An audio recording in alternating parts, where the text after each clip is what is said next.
Jangan sampai kalau nanti misalnya saya ikut saya kalah. Tapi sudah mendaftar Bapak? Belum, kan masih panjang sampai Juni. Seingat saya masih Juni. Berarti kalau misalnya mendaftar akan bersaing dengan anak sendiri Pak, Mas Kaisang? Itu nggak tahu. Kalau saya mendaftar mungkin yang lain dia mendaftar. Melihat peluangnya seperti apa Pak? Ya belum tahu, karena ini kan yang saya tahu katanya mau pakai e-voting, one man one vote. Seluruh anggota diberi hak untuk memilih. Yang sulit di situ. Menanggapi ada partai yang mau menerapkan sistem itu gimana? Ini bagus saja dengan era digital ini, kalau misalnya pemilihan ketua yang e-voting melibatkan seluruh anggota, artinya ada kepemilikan terhadap partai betul-betul di seluruh anggota. Itu bagus. Tahu nggak yang banyak takut? Yang banyak takut gue jadi presiden, tahu nggak siapa? Itu bangkir-bangkir itu.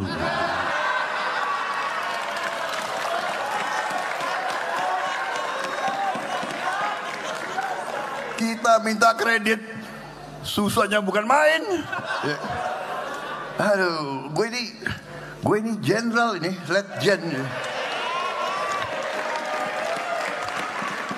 Jelek-jelek gini mantan Pangkostrat, mantan Danjen Kopassus, bintangnya seabrek. Begitu pensiun minta kredit ke bank, nggak laku itu bintang-bintang. Cita-cita jadi presiden, apakah itu cita-cita Anda? Bukan. Nah, kok jadi nyapres? Iya, itu mendadak gitu Pak.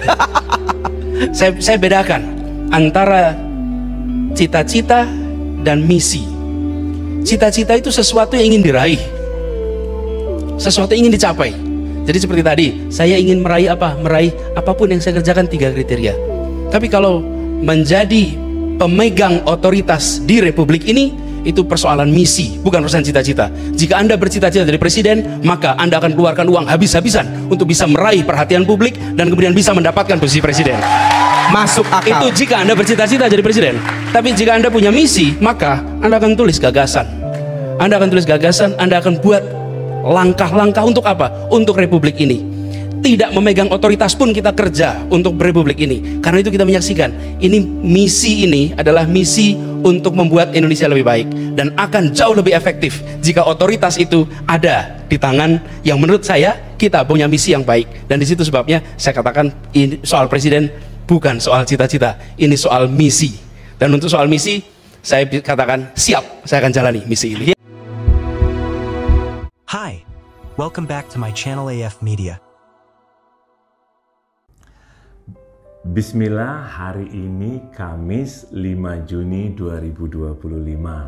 Sebelum sharing pendapat soal politik, ya izin saya mau spill perkembangan bibit jeruk tangerine atau juga jeruk mandarin yang sudah berusia 2 minggu, 2 pekan. Total saya punya sekitar 130 bibit tangerine ya dalam polybag kecil seperti ini. Ini dia ya, biar mudah nanti memisahkannya. Ini ya. Dan tampaknya germinasinya berlangsung baik ya. Oke. Nah, apa media tanamnya? Saya menggunakan media tanam kompos merek Pak Tani dan Sukatani. Juga saya campur sedikit dengan kokopit ya. Ini dia. Nah, ada link video penanaman awalnya ya. Oke, selanjutnya saya katakan bahwa ini cuma hobi ya. Jadi cuma hobi saja, dan memang saya senang bertanam. Karena itu saya sambil beraktivitas mencari kesibukan ya. Ini kegiatan selain tentunya sambung pucuk durian. Dan karena saya ini pemula banget, maka saya tentu mencari sumber-sumber untuk belajar. banyak sekali di YouTube dan juga artikel-artikel di internet. Dan karena lahan sempit, berhubung saya tinggal di komplek perumahan, ya tentu saya perlu belajar dan langsung praktik ya. Bagaimana sebenarnya teknik tabu lampot. Oke, sekedar informasi ya, varietas jeruk tangerine ini adalah hybrid ya. Ini adalah hybrid. Maksudnya begini, dia adalah hasil grafting. Ada rootstock ya, kemudian ada entres. Nah, seperti itu. Lalu mereka akan disambung, mau sambung pucuk atau sambung sisip, ya silahkan, teknik apa saja. Nah, itu dia. Dan mungkin dalam waktu dekat saya perlu membeli bibit jeruk tangerine yang sudah jadi ya, di grafting ya. Nanti akan menjadi indukan untuk saya sambung sisip dengan rootstock atau seedling yang sudah tersedia ini ya. Banyak sekali tutorial caranya bagaimana. Oke. Sekarang yuk bicara politik ya. Terbaru Pak Jokowi sudah bersiap masuk PSI dan langsung jadi ketum. Apa bisa? Ya bisalah ya. Ketua umum saat ini adalah Kaisang, putranya sendiri. Anda tentu tahu dalam hitungan hari setelah mendaftar, Kaisang langsung jadi ketum PSI. Ya, boleh dibilang PSI adalah bikinan Jokowi. Yang menarik adalah di tengah tuduhan ijazah palsu oleh Rismond, Roy Suryo dan kawan-kawan, Pak Jokowi fokus ya. Ngerti banget pentingnya punya dan menguasai sebuah parpol kalau mau eksis ya di dunia politik gitu ya. Dia dan anak menantunya kan sudah dipecat oleh PDIP.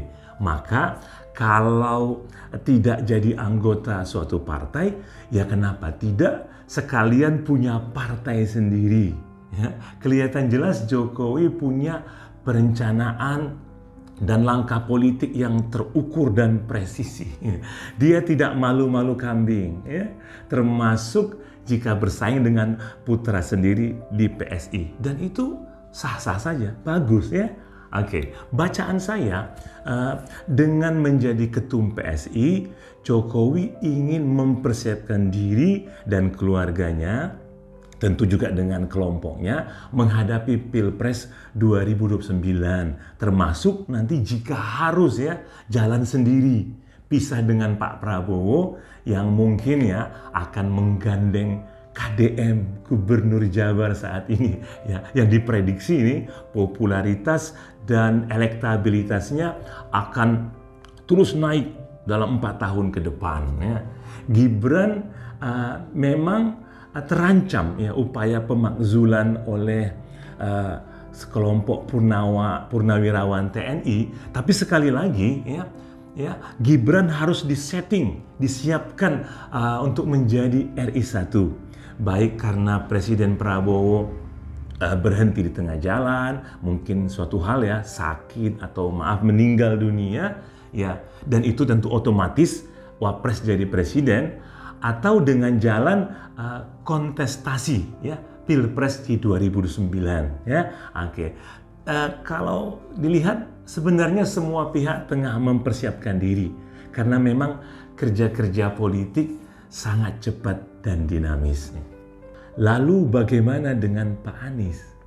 Pak Anies memang pernah menyebutkan bahwa cita-cita pribadinya adalah menjadi dosen ya, tenaga pengajar di kampus. Dan itu sudah tercapai ya, cita-cita pribadi beliau sudah tercapai. Bahwa dalam mengikuti Pilpres dia mengaku ingin mengabdi ya, bukan ambisi pribadi.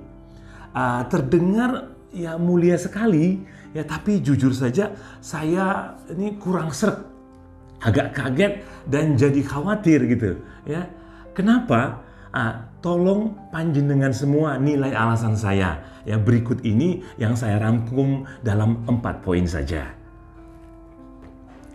1. Innamal a'malu binniyat. You are what you think.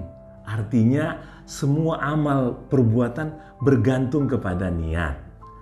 Kamu adalah apa yang kamu pikirkan. Oke lah ya, niat ingin mengabdi adalah baik ya. Tapi lemah. Lebih lemah daripada niat mau berkuasa. Ini ada dua niat ya. Satu ingin mengabdi, ingin mau berkuasa. Ya, dalam penilaian saya pribadi lebih kuat ya niat mau berkuasa. Artinya Pak Anies harus mau berkuasa. Ya, bukan mau saja, tapi mau banget.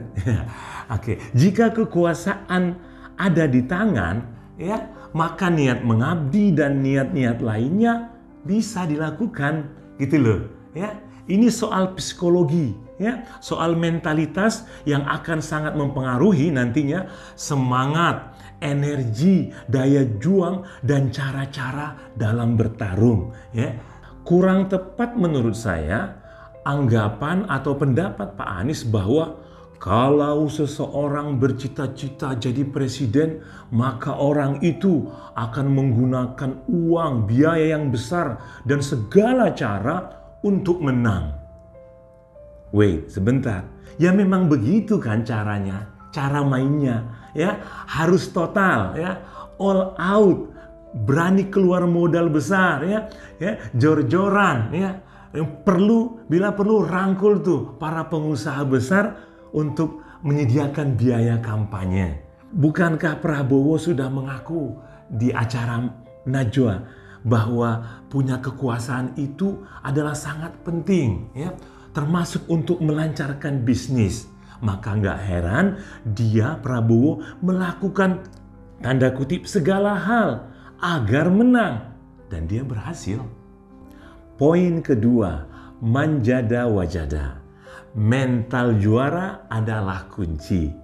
Inilah nilai dan sikap mental yang harus ya ditumbuhkan oleh Pak Anies dalam dirinya dulu ya. Kemudian sekaligus di saat yang sama tentunya menularkannya kepada semua pendukungnya, termasuk anak-anak Abah yang tergolong milenial, Gen Z, dan Gen Alpha, ya, di mana nanti ya di Pilpres 2029 jumlah mereka ya katakanlah sebagai pemilik suara secara statistik diperkirakan 60% lebih, ya, 120 juta, ya, kaum muda akan punya hak suara 2029. Nah, ini juga lah yang disebut dengan bonus demografi dan juga generasi emas Indonesia. Ya, dalam hal ini Pak Anies ajarkan pada anak-anak Abah siapapun bisa jadi pemimpin.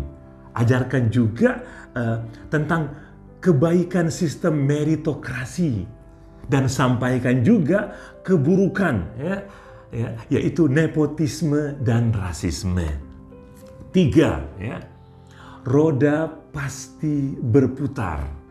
Allah berkuasa memberi dan mencabut kekuasaan atau jabatan kepada dan dari siapapun. Ini sunnatullah, ada memang siklusnya. Kemarin 2024 Pak Anies kalah, itu fakta, oke? Berarti pantas dong ya mengharapkan kemenangan di Pilpres berikutnya 2009.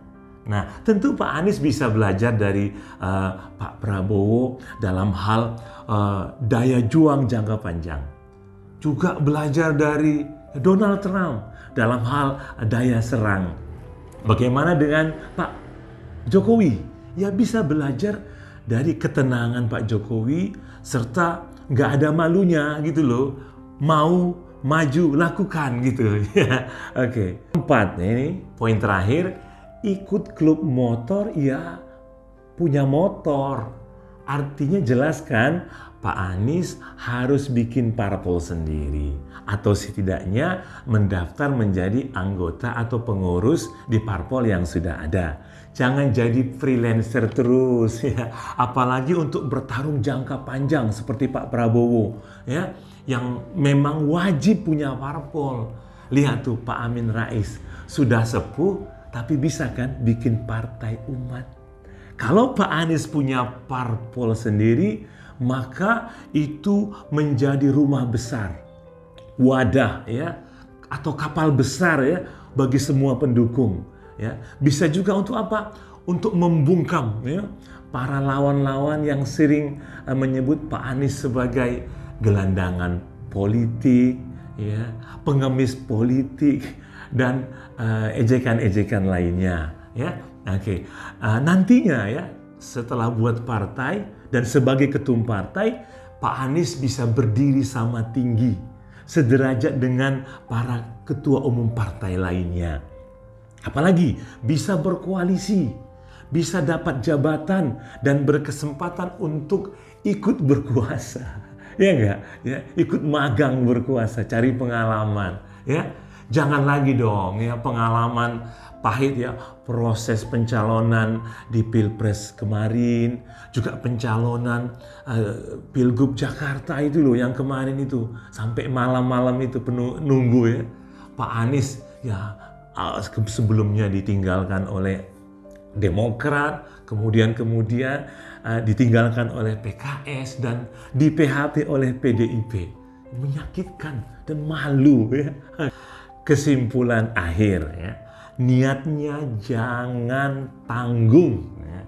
Harus mau berkuasa ya. Parpol adalah alat atau mesin penghasil kekuasaan. Setelah parpol didirikan, banyaknya jumlah pengurus dan anggota parpol nanti menjadi tolak ukur kekuatan diri. Ingat, ormas dan parpol jauh beda ya. Analoginya, parpol itu adalah ikan hiu, ormas adalah ikan remora. Dan untungnya bumi masih berputar dan waktu masih ada ya. Demikian dulu, terima kasih sudah menonton, sampai jumpa.